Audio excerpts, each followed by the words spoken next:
Bray, jangan lupa tekan tombol subscribe-nya ya, Bray. Assalamualaikum warahmatullahi wabarakatuh. Kembali lagi di Fahmi Somplak. Oke, Bray, kali ini kita akan menceritakan kasus nih. Kali ini kasusnya datang dari Padang, Sumatera Barat. Yaitu dibunuhnya seorang gadis yang masih remaja oleh pacarnya yang juga masih remaja. Gimana kisahnya, gimana kronologinya? Langsung aja yuk kita skuy. Misteri penemuan mayat gadis belia berusia 14 tahun yang sudah lama terkubur di rumah di Solok, Sumatera Barat akhirnya terungkap.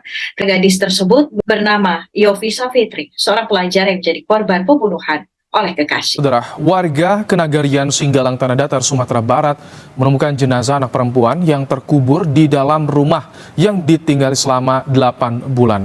Kisah ini bermula ada seorang gadis remaja yang berusia 14 tahun bernama Yofi Safitri, berasal dari kota Padang.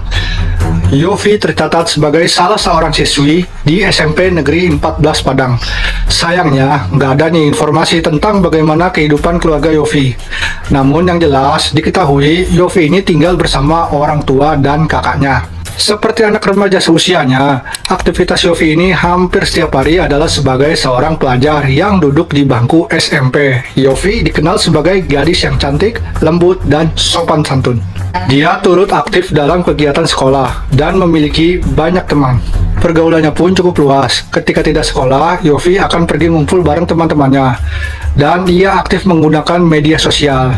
Dia sering memposting foto bersama teman-temannya di Facebook maupun di Instagram. Awalnya tampak kehidupan Yofi ini baik-baik aja nih. Dia dekat dengan ibunya dan dia ini menjadi anak yang berbakti kepada ibunya. Namun seiring berjalannya waktu, mungkin karena pengaruh pergaulan atau sebagai remaja labil yang juga memiliki ketertarikan terhadap lawan jenisnya, Yofi pun akhirnya memiliki rasa atau ketertarikan terhadap seorang remaja laki-laki yang berinisial AJ yang berusia 17 tahun atau 3 tahun lebih tua darinya. Perkenalan awal Yofi dan AJ terjadi di media sosial Instagram pada bulan September tahun 2022.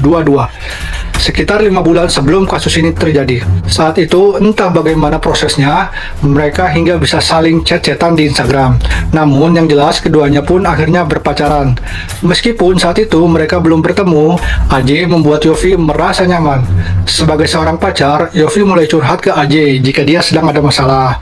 Dan AJ merespon Yofi dengan baik yang membuat gadis remaja yang berusia 14 tahun itu merasa bahagia, nyaman, dan merasa dihargai sejak berpacaran dengan AJ. Lama-kelamaan, Yofi ini mulai nggak fokus nih dalam studinya.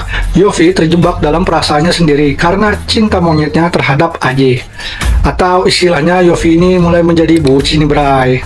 Setelah beberapa waktu pacaran lewat online, akhirnya satu waktu nih Yofi dan AJ memutuskan untuk bertemu secara langsung. AJ yang merupakan warga di Nagari Singgalang, Kecamatan Ekskoto, Kabupaten Tanah Datar, Sumatera Barat, Padang, rela nih mengunjungi kota Padang demi bertemu dengan Yofi, kekasihnya itu. Padahal jarak antara Tanah Datar ke kota Padang itu sekitar kurang lebih 3 jam berkendara. Namun hal itu nih nggak menjadi penghalang karena kedua remaja ini yang sedang kasmaran. Pertemuan antara keduanya pun berjalan lancar. Dan dari pertemuan itu, Yofi dan AJ makin jatuh cinta satu sama lain. Keduanya mulai berangan-angan untuk menjalani hubungan yang serius. Yofi pun seakan lupa dengan statusnya sebagai seorang anak dalam keluarga yang masih berusia 14 tahun. Dan juga sebagai pelajar SMP. Hubungan cinta monyet remaja berusia 14 dan 17 tahun itu lama-lama mulai memasuki tahap serius. Dan mulai nggak bener nih. Di mana keduanya mulai sering melakukan hubungan selayaknya suami dan istri. Atas bujukan dari AJ, Yofi yang udah bucin-bucinnya nih, ya aja dengan ajakan kekasihnya itu. Sejak itu, saat perilaku Yofi dalam keluarganya pun mulai berubah. Hal itu membuat orang tua Yofi tentu saja menjadi sedih dan khawatir. Orang tuanya pun tentu saja tidak merestui dan mulai menasihati si Yofi. Mereka sebagai orang tuanya melarang Yofi untuk berpacaran karena usianya yang masih di bawah umur. Tentunya sebagai orang tua mengharapkan yang terbaik bagi anak perempuan mereka. Kurang lebih orang tua Yofi menasihati remaja itu yaitu untuk fokus dulu dalam studi sekolah dan meraih cita-cita, menjaga kehormatan sebagai seorang perempuan, menjadi gadis yang baik, dan lagian nantinya juga akan ada waktunya nih untuk Yofi bisa berada dalam suatu hubungan dengan laki-laki, atau mungkin bisa dikatakan nanti setelah dia dewasa dia juga akan melakukan pernikahan. Tak hanya orang tuanya aja nih yang menasihatinya, tapi kakaknya Yofi juga menegur dan menasehati sang adik untuk tidak berpacaran dulu dan fokus di sekolah. Namun sayangnya nih, nasihat-nasihat dari orang tua dan kakaknya itu nggak didengar nih oleh Yofi.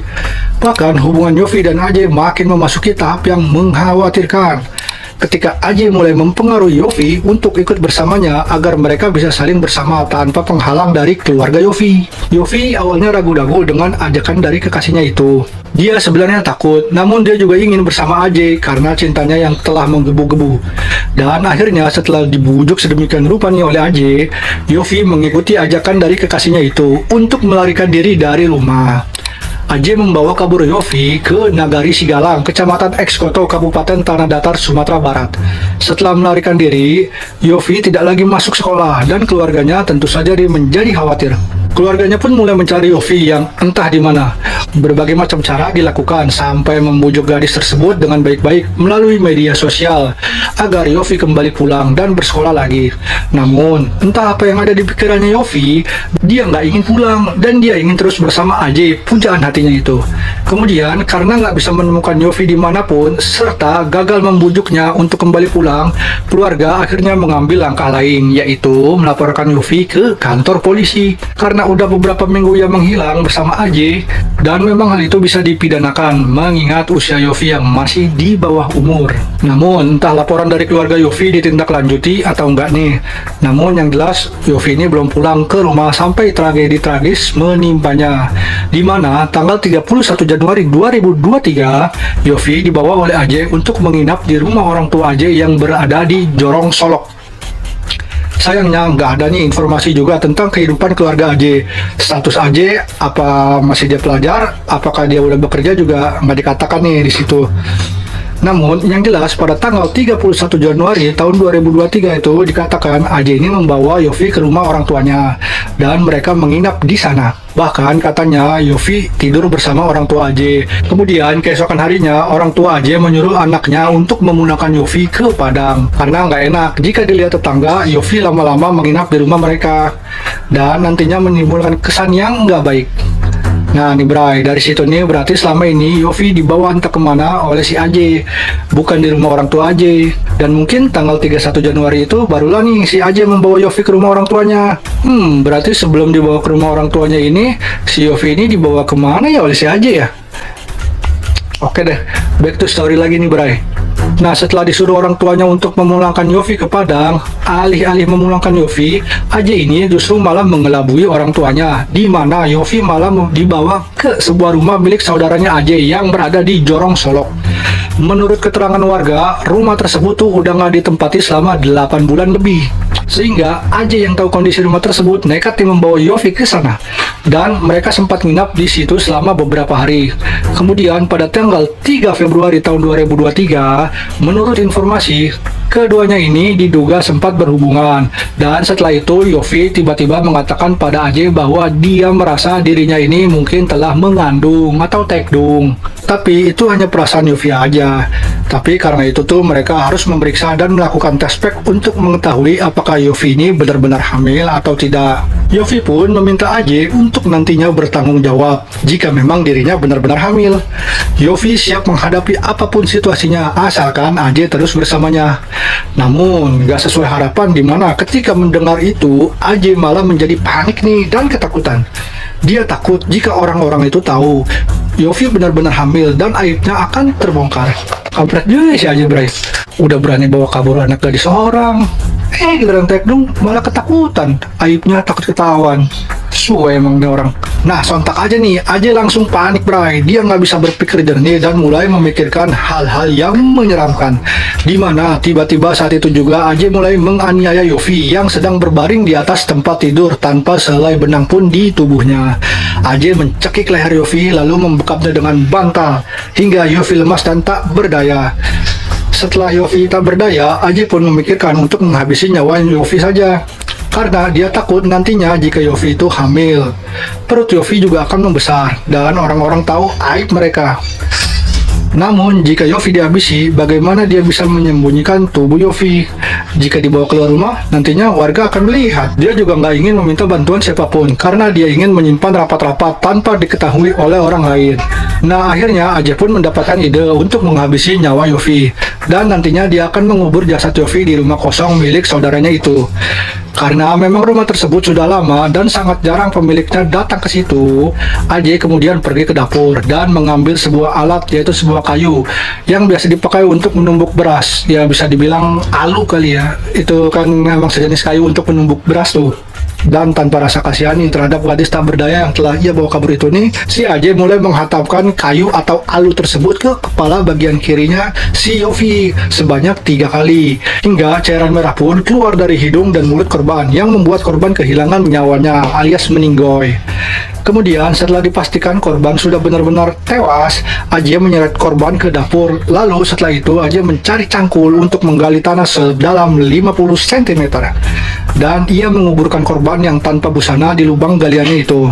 Namun karena tubuh korban gak muat dengan panjang lubang galian, Ajay pun mengubur pacarnya itu dengan cara melipat lutut kaki korban. Kemudian setelah melakukan aksinya itu, Ajay membakar seluruh pakaian yang ia kenakan yang telah terkena cairan merah tadi untuk menghilangkan jejak. Setelah itu, Ajay menjalani hari-hari seperti biasanya, seperti nggak terjadi apapun. Dia makan minum tanpa beban, bergaul bersama teman-temannya, bahkan pergi nongkrong di tempat-tempat ramai dengan perasaan tenang-tenang aja.